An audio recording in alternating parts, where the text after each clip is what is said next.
한국전철역에서 나오면 언제부터 핵심 지역에는 잡지를 파는 사람들이 서 있었습니다. 빅이슈라는 잡지로 노숙자가 판매하는데 재활을 위한 일환입니다. 아무나 할 수 있는 건 아니고 스스로 자립하기 위해 노력하는 사람들을 대상으로 합니다. 빅이슈는 한국만이 아닌 전 세계적으로 판매되는 잡지입니다. 책 표지에 등장하는 연예인도 좋은 취지라는 걸 알고 무료로 하는 걸로 알고요. 이런 노숙자들이 모여 축구 시합을 합니다. 한국도 여기에 첫 참여를 했던 걸 모티브로 만든 영화가 드림입니다. 드림에 나온 배우는 박서준과 아이유입니다. 아이유 같은 경우 배우로 출연할 때는 이지은이라는 진짜 이름을 씁니다. 여기서는 가수 이름인 아이유를 써서 오히려 친숙하면서도 어색한 느낌이었습니다. 영화가 시작하자마자 윤홍대 박서준 2프로팀에서 시합을 합니다.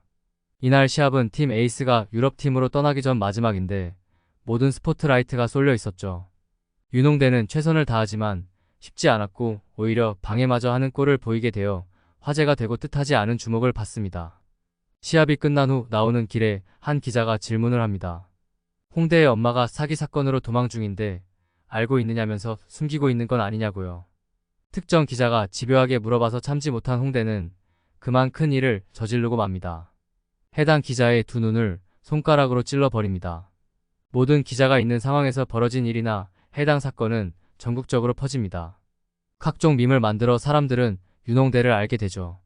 선수로 생명도 끝날 위기에 처했지만 얼굴이 잘생겨 연예기획사에서 스카우트하려 합니다. 마침 노숙자 축구대회가 있어 이곳에 코치가 필요한 상황이었습니다.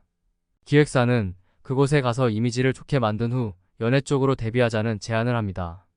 마침 해당 이벤트는 방송국에서 다큐로 만들 예정이라 출연하면 좋을 것이라는 판단에서였죠. 해당 다큐는 이소민 아이유 연출하는데 그동안 시청률이 좋지 않아 이 다큐에 목숨 걸었습니다. 둘은 서로 만나자마자 티격태격하며 으르렁거렸습니다.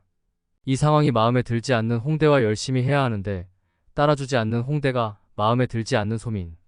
다큐는 다큐지만 역시나 사연이 없다면 보는 재미가 없겠죠. 이를 위해서 소민은 노숙자 대회에 참가할 사람을 자신이 미리 뽑아 놓았습니다. 잘 나가는 사장에서 노숙자가 된 김한동, 김종수. 너무 잘해 빌려준 돈도 못 받아 이혼당해 바닥까지 간 전효봉, 코창석. 어찌어찌하다 노숙자가 되었지만 자신을 따뜻하게 해준 진주, 이지연을 좋아한 손범수, 정승길. 초폭 출신이지만 너무 감성이 풍부한 전문수, 양현민. 말이 거의 없어 이유를 잘 모르지만 노숙자가 된 조영진, 홍환표. 끝으로 사랑하던 연인을 잃어 마음의 상처를 받은 김인선, 이현우. 생전 처음으로 축구를 했는지 단 한 명도 제대로 공차는 사람이 없습니다. 노숙자였으니 체력은 더욱 없는 상태였고요. 모든 걸 바닥부터 전부 해내야 하니 홍대는 거의 절망이죠. 이 팀을 이끌고 노숙자 대회에 참가하려는 황인국, 허준석은 투자를 받아야 하는데 힘듭니다. 노숙자라는 점이 아무래도 꺼려지는 가장 큰 이유겠죠. 심지어 공을 제대로 때리지 못해 골대 안으로 넣는 사람도 없을 정도입니다. 다큐 촬영하는 소민은 홍대를 윽박지르며 그럴싸한 화면을 만들기 원하기도 하고요. 첩첩산중으로 연습 중에 부상자까지 나오며 가득이나 선수도 없는데 어려움에 처합니다. 이들이 과연 출전이나 할 수 있을지에 대한 이야기가 전반전이고요. 후반전은 실제로 대회에 나가 시합하는 모습을 보여주는 것이 후반전입니다. 똑같은 관점에서 본다면 전반전에는 각 캐릭터에게 서사를 부여하고 각자 감정이입하게 만들어줍니다. 그래야 후반전에 가서 감정 공유를 하며 공감하고 고개를 끄덕일 수 있으니 말이죠. 공감을 넘어 눈물까지 나오게 만드는데 성공합니다. 이 영화의 감독은 이병헌으로 극한 직업으로 한국에서 무려 600만 명을 동원한 엄청난 흥행을 했죠. 가장 큰 특징은 언어 유희가 아닐까 해요. 이건 극히 로컬적으로 한국에서만 통할 성질이기도 하죠. 한국어의 맛을 알아야만 그 묘미를 느끼며 웃을 수 있거든요. 이번에도 초반에는 그런 재미있는 언어 유해로 서로 대사를 치며 웃게 만드는 장면이 많습니다. 무엇보다 소민과 홍대가 아웅다웅하며 상대방을 웃으면서 무시하죠. 그럴 때의 소소한 재미가 있었습니다. 아이유가 하는 연기는 기존에는 아이유가 보여주지 않았던 모습이라고 할까요? 보통 영화는 조연과 주연으로 나눠지죠. 주연이 가장 많은 출연과 영화를 대표하고 내용을 이끌어갑니다. 그런 점에서 이 영화는 주연이 조연이고 조연이 주연인 영화입니다. 초반에는 홍대와 소민이 주도하며 이 팀을 이끌어가지만 뒤로 갈수록 보조 역할이 됩니다. 축구 시합을 하면 저절로 뛰고 있는 선수 위주로 연출이 되고 내용이 이어지니까요. 거꾸로 볼 때 그만큼 출연한 배우들의 연기가 훌륭하고 앙상블을 이뤄야만 합니다. 그렇지 않으면 이상할 수 있는데 출연한 배우의 연기가 아주 만족스럽습니다.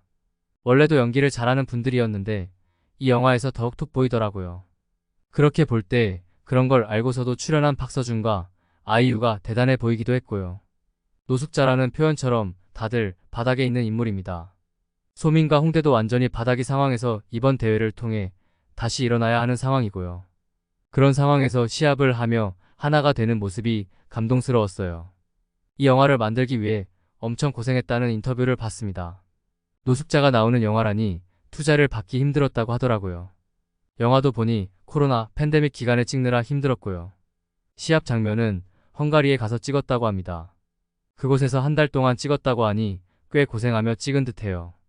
원래 박서준이 축구를 좋아하는 건 알았는데 영화를 보니 잘하더라고요.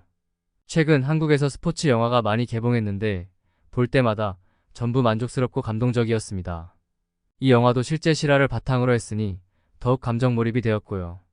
최근 풋살이 유행인데 영화 보니 저도 풋살을 간만에 다시 하고 싶다는 욕구가 생기더라고요.